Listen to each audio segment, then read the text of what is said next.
so much for being on our YouTube channel. May I ask you where you guys from? Switzerland. Which part of Switzerland? From central Switzerland, Oh, from Lucerne, what language do you speak? in the usually? German part, so Swiss German, part. yes. Is this your first time visiting Japan? So For her, me, it's the first time, yeah. And not. I've been in Japan for about a week. When I was studying in Hong Kong, I did a short travel to Japan. It's the second time. Studying Chinese? No, Over there? I was a banking finance student, exchange student. So I did okay. 1 semester in Hong Kong, Mhm. and I learned a bit of Chinese as well. Yeah. What made you to come to Japan then? So we actually do a big trip, Oh, and we started in Malaysia and went to Indonesia, and we really wanted to see Japan.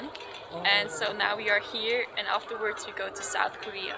So I think about Japan, it's mainly the culture that's very attracting, Yes. and also like the landscape. And it's very diverse in Japan. Like you have Hokkaido and like many volcanoes and like just beautiful scenery, bears and wildlife. But then you Bears. also have the city. uh-huh. The city is with a lot of really interesting culture, I think, and also good food.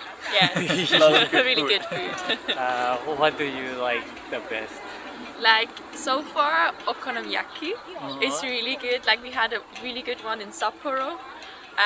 I forgot the name of the restaurant, to be honest. Yeah, But I also don't remember. it was but amazing. It's really good. Yeah. But did you go to Hokkaido? Yes, we did. Yes. Wow. And there was really, really nice. We did camping there Uh-huh. for about 11 days. And we saw a lot of beautiful places, and it was really, really nice. Oh. You spent 11 days in Hokkaido? Yes. Yes, yeah. Wow, so you travel around. Yeah, we Yeah. rented the car. Uh-huh. So that made us able to see a lot of different places. From Hokkaido we came and saw also some cities like Tokyo, for example, and Osaka now. And we really love like nature, Uh-huh. but also like cities. Uh-huh. But we prefer more nature stuff, yeah. So you're driving around Japan? Yeah, we had for the first 11 days the car. That gave us more flexibility, especially for Hokkaido. Uh-huh. But then in Sapporo we got the JR Rail Pass. So we got the train from Sapporo to Nikko, Uh-huh. and then from Nikko to Tokyo. Now we have the rail pass for about 14 days. Yeah. We have now 2 days left, and we're gonna do probably Hiroshima, Nagasaki, and we probably end up at Miyazaki for a few days before we then go to Shimonoseki, where we will have the ferry to Busan, South Korea. Oh, I see. Yes, yeah. Shimonoseki is a city of like a balloon fish. Balloon Ah. fish? Oh, yeah? I think so. You know Fugu? Yeah. Yeah. A fish, but with a poison. Yeah, it's yeah. like Yeah. a really famous one. Like you But have they to be. eat it there. Like yeah, they cook it. like a cook has a license to prepare Yeah. for it because Yeah. of the poisonous. I've Ah. heard of it. That yeah. But yeah, I'm not sure if I will try. Well, I'd definitely be in. What kind of like experiences do you have? Was like a surprising or interesting or memorable like experience in Japan so far? I think for me one of the most surprising things was that the camping places, they were always really nice, really well maintained, and sometimes they were even for free, and you had like all the facilities you needed, like toilet and like water, fresh water, everything. And also the people in Hokkaido were really helpful and friendly. So I remember the first night when we arrived in Chitose airport. We didn't have a hotel for the first night, so we directly went to a camping spot. And when we unpacked our tent, we found out that they missed sending us the poles for the tent. So we had a tent but no poles, and we were really a bit messed up. So I had to go to the forest and find some sticks Sick. and prepare everything. But then there were 2 really nice guys from Sapporo at the same camping spot.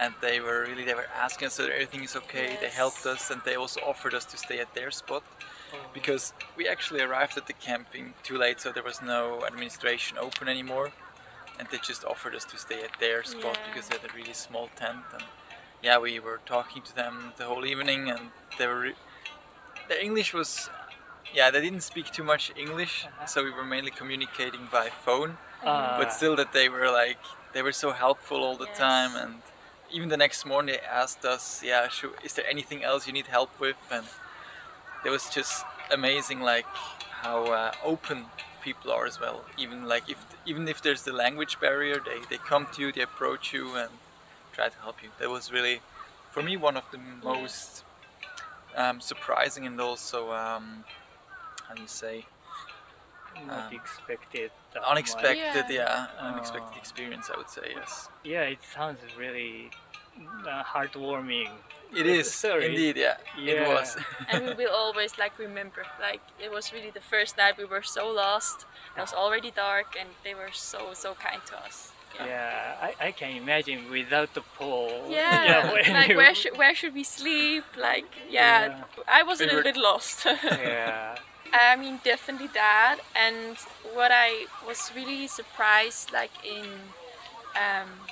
where we saw the bear, the wild bear. Shiritoko. Yes, that Yes. was really really close, 15 meters away. There Yeah. was wild bears, and there was one, and it was just eating for himself, but it was just so crazy, so close, and that was really memorable because so it was really nice. And I mean, all the hikes we did were just beautiful, like Mount Rishiri or Asaidake was really nice. Yeah. So not scary when you saw a bear? I was a little bit scared, but there were also other people, also quite close. So I was just standing there, making some pictures, and then I was taking the other direction because the bear was 50 meters was okay far away because I know I could run. Yeah. Maybe if you guys are like a big group and the bear is just by himself, then probably they will not attack Yes, you. yes. Maybe, I don't know. But did you have a guide or someone with No, and that was also a thing that we kind of really appreciate here, because we don't need guides to do our hikes, because in Malaysia, for example, and Indonesia, we needed guides, and from Switzerland we are used to that we can hike on every mountain and not needing guides. So here it's just amazing. You can do it for yourself, and with him I always be secure, so it's fine for me. Yeah. It's really the thing that you can do things independently without too much regulation. You can hike where you want, when you want on the trails. In Malaysia, for example, you had to pay recreational fees and you had to pay a guide, and there was for example, for one mountain there was the regulation that you can only do it within a 2-day hike, and so a lot of restrictions. And here I think you have the freedom to do it within your responsibility level. Yeah. Wow.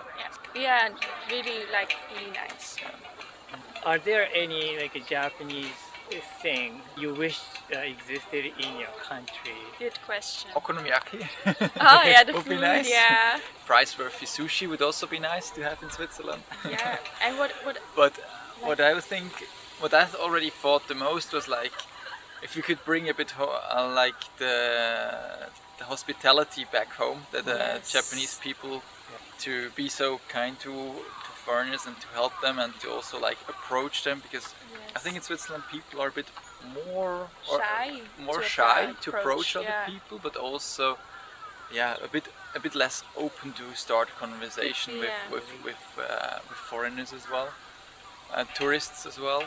So I think if we could bring a bit home this kind of mindset, that would be great. Yeah, same for me. I just thought that because sometimes we are just lost and look for something, and a person comes up to us and asks, and it's just the little things that that you can always go to someone and they help you. And we were once in a restaurant where we ate pizza, and they were just so nice, talk to us, because we were the only guests late night, and they talked to us, and it was really nice conversation, and it was so open and warm, and it was really just a beautiful memory. Yeah. So now you're going to go to South Korea. Okay. And after that, where are you going to? That's also a good question. We are not sure yet. Maybe Vietnam, because we still have 1 month left. You have 1 month, One month left, and yeah. I have about 6 weeks. Wow. So probably, but we still have to do some research. Uh, Yeah. But you're traveling around the world. No, no. No, not really. Like kind of really Kind far of? away, but yeah, more southeast Asia. We started with Malaysia, then Indonesia, and now Japan, Yeah. then South Korea, maybe Vietnam, and that's it. So, not the whole world yet. Yeah. Did you have enough time in Japan, or would you like to come back again? We just today talked to a person, to an Australian guy who owns a cafe, and In Nara was that? yeah, in Nara, and he also said like, you go to Japan, and most of the people say, yeah, next time. So I think like we saw a lot of things, and we did north and south, but we definitely didn't see anything, everything. So I can imagine to maybe come back in the future. Yeah. Yeah, I think it would be nice to dig into some areas a bit further, or like to have more time at certain areas, and to explore more things that are a bit hidden, like some kind of Right. hidden places. I mean, we already tried to do that now Yeah. at this time, because we have still 30 days. That's probably more than most people have in Japan. So we already tried that a bit, but there's still so much more to explore, I think. So Yeah. it would definitely be nice to come back again. Yeah, definitely.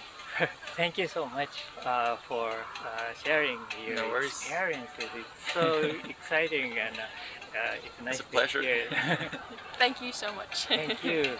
Okay.